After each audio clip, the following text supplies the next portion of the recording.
दोस्तों, time travel और parallel universe का नाम सुनते ही हमारे दिमाग में साइंस फिक्शन मूवीज की तरह कई इमेजिनेशंस आ जाते हैं। आपने कभी ना कभी टाइम ट्रैवल के किस्से या पैरेलल यूनिवर्स से आए लोगों के बारे में जरूर सुना होगा, जिस पर यकीन करना आम इंसान के लिए नामुमकिन है।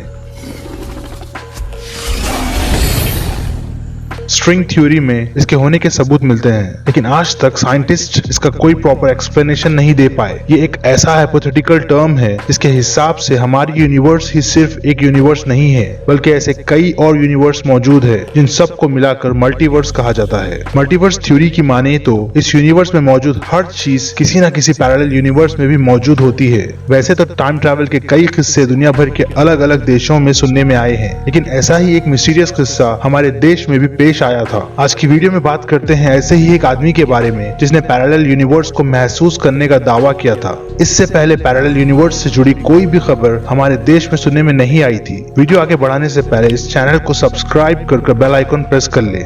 हो सकता है ये किसी की मनगढ़ंत कहानी या फिर सच्चाई हो, लेकिन ये किस्सा कई साल पहले हमारे देश के एक हिल स्टेशन नैनीताल में वासु भनोट नामी आदमी के साथ पेश आया था, जो एक 33 साल कपड़ों का बिजनेसमैन था। लेकिन 1965 में पेश आए एक हादसे ने उस इंसान की जिंदगी बदल कर रख दी। उसके बाद से वो अपने गाँव में पागल कहा जाने लगा। वासु का कहना था कि उसे खुद जिंदगी भर इस अजीब व गरीब हादसे पर यकीन नहीं आया। अक्टूबर 1965 में वासु अपने चाचा से मिलने नैनीताल से 90 किलोमीटर दूर एक गांव सतराली के लिए निकला, जहां इसका खानदानी घर हुआ करता था। शुरुआत में तो उसे रास्ता नॉर्मल ही लग रहा था। उस दौर में पहाड़ी इलाके में सफर करना बहुत थका देने वाला काम था, जिसके चलते वासु ने कुछ देर आराम करके आगे बढ़ने का सोचा। जैसे वासु आगे बढ़ता गया, अपने गांव से कुछ ही दूर पहले रास्ते में उसे धुआं सा दिखाई देने लगा। पहाड़ी इलाकों में इस तरह का मौसम आम बात है। ये सोचकर वासु उस धुएं को चीर कर आगे बढ़ गया। कुछ दूर चलते ही उसे अपना गाँव दिखाई देने लगा, जिसका रूप अब कुछ बदला बदला सा लग रहा था। गाँव के पास एक तालाब हुआ करता था, जो अब वहाँ नहीं था। उस जगह पर एक बस्ती बस गई थी। ये सब देखकर वासु बहुत परेशान हो गया। उसी परेशानी की हालत में वासु अपने चाचा के घर की तरफ बढ़ने लगा।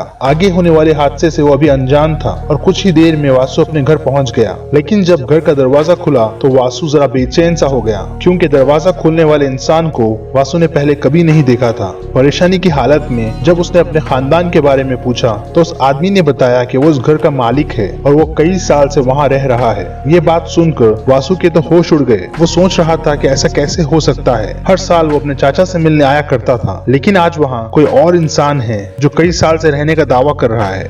पहले तो वासु ने उस आदमी की बात का यकीन नहीं किया, लेकिन जब आसपास के लोगों से उसने पूछताछ की तो सबका यही कहना था कि वो आदमी सच बोल रहा है और ये खानदान कई साल से उसी घर में रह रहा है। अपने चाचा के खानदान के बारे में और भी ज्यादा छानबीन करने पर गांव के बूढ़े लोगों ने उसे बताया कि उसके चाचा और उनका परिवार कई साल पहले एक हादसे में मर चुके हैं। ये सुनकर वासु हैरान रह गया, क्योंकि पिछले ही साल वो अपने चाचा से मिलकर आया था। इसी कश्मकश में वो नैनीताल वापस लौटकर अपने पिता और पुलिस की मदद लेने का फैसला किया। वापस लौटकर वासु ने उन्हें सब कुछ बताया जो उसके साथ हुआ था। इस हादसे की सच्चाई जानने के लिए अगले ही दिन वो सब वापस गांव जाते हैं, लेकिन इस बार इनके सफर में मौसम बिल्कुल साफ था और जो तालाब एक दिन पहले गायब था वो आज वहां मौजूद था, जिसे देखकर वासु को बहुत हैरानी हुई। इसी हैरानी के साथ वो लोग आगे बढ़े, जहाँ सभी लोग वासु और इसके पिता को पहचान रहे थे। जब ये लोग वासु के चाचा के घर पहुंचे तो इस बार दरवाजा वासु के चाचा नहीं खोला, जिन्हें देखकर वासु की आंखें फटी की फटी रह गई। वो अपने चाचा को जिंदा देखकर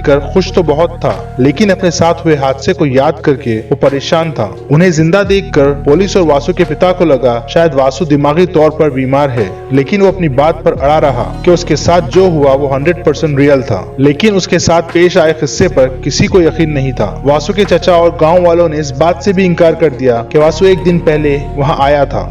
कुछ ही दिनों में वासु के साथ हुआ किस्सा आसपास के गांव में मशहूर हो गया। वहाँ के लोकल न्यूज़पेपर ने भी इस बारे में एक खबर छापी थी। वक्त के साथ साथ सब इस हादसे को भूल गए, लेकिन इस किस्से के लगभग 20 साल बाद सब हैरान रह गए जब वासु के चाचा और उसका परिवार एक हादसे में मारे गए। अब ये कहना बहुत मुश्किल है कि ये सिर्फ एक इत्तेफाक था या सच में एक टाइम ट्रैवल का किस्सा था, लेकिन इस घटना को देखकर तो यही लगता है कि एक पैरेलल यूनिवर्स की एक ऐसी घटना है जिस पर यकीन करना आम इंसान के लिए बहुत मुश्किल है। इस किस्से के बारे में कई लोगों का मानना है कि वासु भनोट एक दिमागी मरीज था और कुछ लोग इसे एक टाइम ट्रैवल का सच्चा किस्सा मानते हैं। इस बारे में आप अपनी राय कमेंट्स में जरूर बताएं। ऐसे ही मिस्टीरियस वीडियोस के लिए चैनल को सब्सक्राइब कर बेल आइकन प्रेस करना ना भूलें। अगर आपको ये वीडियो पसंद आए तो इसे लाइक और अपने दोस्तों के साथ शेयर जरूर करें। मिलते हैं अगले टॉपिक के साथ। Till then stay safe.